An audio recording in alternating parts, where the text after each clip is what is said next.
Like I said, these are the most straightforward of the problems probably that you'll see. Okay, they both rely on the properties of the exponents. So let's talk through them here. In this first problem, in the numerator, that power of 2 applies to what base? 5 or negative 5? Just the 5, right? The negative is just a change of sign. So the negative is going to stay as it is. You're going to square the 5, which is 25. And then divide by, in the denominator, same question. That power of 3 applies to what base? 2 or negative 2? It's just the 2, right? So the negative stays out front. 2 cubed is 8, so the negative signs cancel, leaving your answer 25 over 8.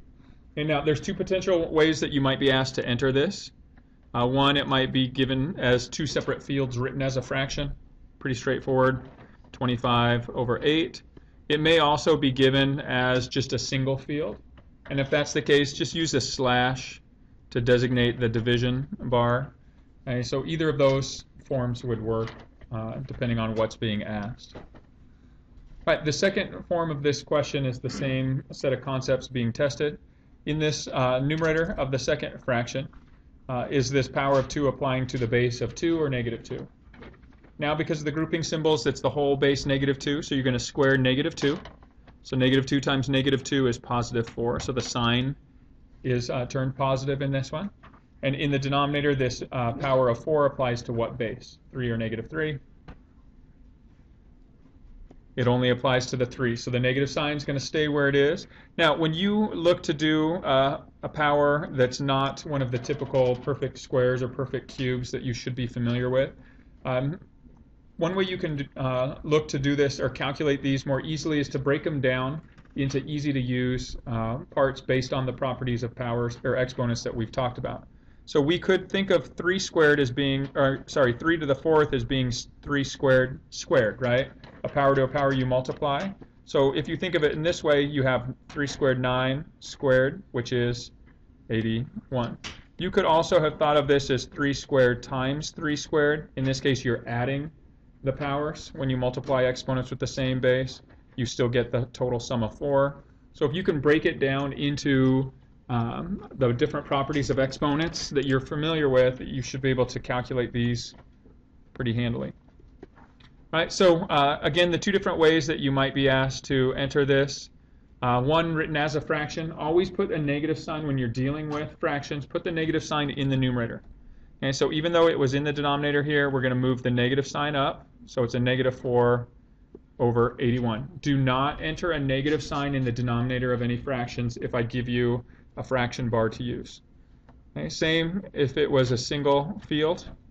Put the negative first, 4 divided by, and then the 81. I don't want the negative in the denominator.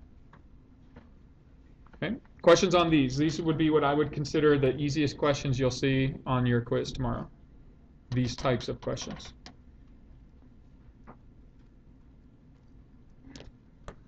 All right, so let's talk through these two types of problems. In the first one, you're dealing with the property when you divide two exponents with the same base, you do what with their powers? You subtract the powers. So we start with the power in the numerator. 2p plus r stays exactly as it is. We take that common base of x to this power, and then we're going to subtract the power of the denominator, 2p minus r, and then just simplify what you have. Okay, so the 2p plus r stays. We distribute the negative. Minus 2p minus a minus becomes a plus. Here the 2p's cancel, leaving our answer x to the r plus r, which is 2r. So here would be your solution if you were entering it online, x to the power of.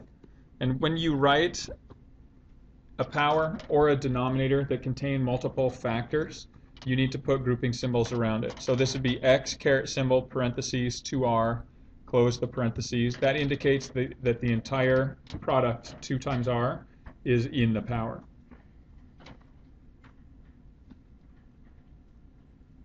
All right, the second example applies two different properties. The first is a power to a power property. Here you're taking this whole exponent and squaring it, same with the second exponent. So when you take a power to a power, you do what with the powers? multiply. So the first thing that we're going to do here is we take x to the base, or to the power of 2 pi, or 2p minus r, and we're going to multiply that by this 2. Do the same thing with the second. X to the power of 2p plus r times the power that it's taken to. And now we distribute that and simplify what we have. So here, distributing the 2, we get a 4p minus 2r. And then in the second fraction, or the second factor, we get a 4p plus 2r, again distributing through. Okay, now we've applied that property. The next property we're going to apply is when we multiply two exponents with the same base, we do what with their powers? Add them. So we take our common base x, and we're going to add our powers, 4p minus 2r plus 4p plus 2r, and then it's just a matter of simplifying. So when you combine your terms here, the r's cancel. 4p plus 4p gives you a total of 8p.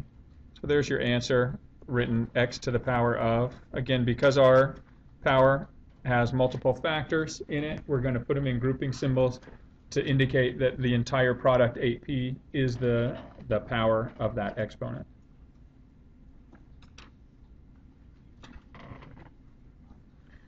All right, so let's take a look at this top one, which is the easier of the two. Okay, the properties that are going to take place, or that are going to be applied to simplify this expression, is first, anytime you have a fraction inside of a radical, you can apply that radical to each individual part of the fraction. So apply it to the numerator, apply it to the denominator, each independently. And then what you can do is look to simplify each resulting one. So in the numerator, are there any perfect squares that you can remove, or any perfect square factors you can remove from 18? 18 is 9 times 2, right? So the square root of 9 comes out as a 3, and that factor of 2 stays inside the radical. What about the x's? Again, because our index is an unwritten 2, we're looking for every x squared, we can pull out one x. So how many groups of 2 can we remove from the x's? 2 different ones. So we get 3x squared root 2 as our numerator. In the denominator, the same idea. How many groups of this unwritten index of 2 can we remove from the y's? 3, with how many y's left over? 0. So there's nothing left in the radical. Okay, so is this your solution? If you put this, you'd get partial credit. And what is it that you're missing if this is all you put? You have to check for, because it's an even index, absolute values. So we need to test this really quickly. Can x be a negative number? Yeah, you're going to take it to an even power, which turns it positive, and you can take the square root of that. So we do need to test it. If x is a negative, does the form as we have it written guarantee our solution's never going to be a negative value? Yeah, it's going to square that negative, and so the x's are fine. They take care of themselves. Okay, let's go in and look at the y's. Can y even be a negative number? You take it to an even power, so it turns positive. So yes, you can take a square root of that. So we do need to test the possibility that y is a negative. If y is a negative in this form without anything else written, is that guaranteed to never give you a negative number? No. So what do you need around the y? Absolute value. So the absolute value can go around just the y, or it can go around the whole quantity y cubed. Okay? Either one is fine.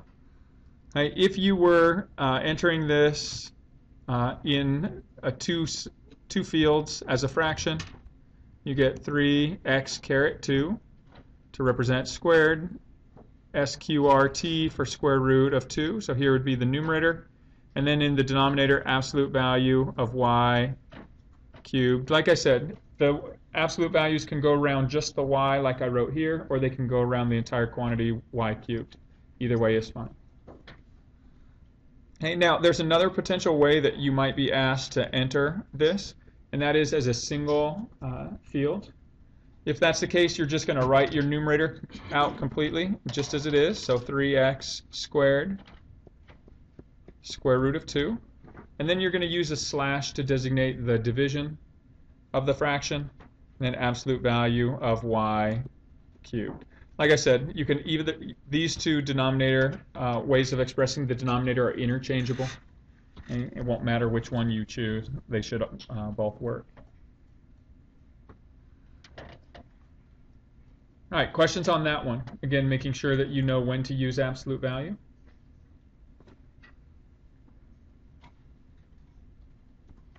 Okay, in the second problem, okay, the key to solving radicals embedded within another radical type of problem is you're going to combine them as a single radical, and you do that by multiplying their indices together. So again, you have the square root, which is an unwritten 2. So this 2 times 3 gives you your new index of 6 when you combine that into a single radical. And then you're looking at 16 x to the 8th y squared. Okay, so if what you see is you have an index of 6 and here this power of x is 8, so you can simplify that. How many groups of 6 can you remove from 8? 1, so it comes out as x to the first, and when you remove one group of 6 from 8, how many x's will be left inside? 2, right? And then you have the y squared, and then 16, there is no perfect power of 6, that you can take out as a factor of 16, so that stays inside. Right? So if you have an answer that looks like this, again, you would probably get partial credit, but probably no more than half, probably less than half. Right? You do need to test a couple things. You see that there is an even indexed radical in your original, so you have to test for absolute values. So can x's be negative in this problem? Yeah, it's taken to an even power, so x can be negative. So if x is a negative number, in this form, is it guaranteed to never yield a negative solution? No. Here it would be a positive, but here it would stay negative. So what do you need around the x? Absolute value. Okay. If this is your answer, you'd get partial credit. Okay. There's more that can be done with this, and this is kind of where the tricky part comes. Okay. One of the things that you need to start being able to do when you're working with these types of expressions is if you see a perfect power, you need to recognize it. So what do you notice about 16, x squared, and y squared? They're all what? They're all squares, right? So what you want to be able to do in a problem like this is you want to be able to recognize this form. The absolute value of x is fine, the 6th root fine, but here you have 16 is 4 squared, x squared, y squared. So all of that, if you took 4x and y and you squared that entire quantity, you get 16x squared y squared, correct? And so now if you can see it in this form, which you need to be able to transform it into, what do you now see about this index and this power? They have common factors. So what common factor can you remove from both a 2 and a 6? 2 goes into 2 once, 2 goes into 6 3 times. So you get the absolute value of x times the cube root of 4xy all to the first, so I can just leave it as it is. Okay. So here would be your answer. Okay. If you were to write this online, it would be absolute value of x. You spell out cube RT for cube root, and then 4xy in grouping symbols. And that would be the way that you would enter this as your answer. All right, now let me talk about one more thing to make sure you understand. So I would accept this as the correct answer, but let me go through what the actual correct answer is. This is still incomplete. Okay, because if we took this without any absolute value, so x, times the cube root of 4xy. Okay, if I go in and I'm testing these values, so again, if x, it's possible for x to be negative. So if x was a negative in this form without absolute values, would I be guaranteed to have a solution that is not a negative value?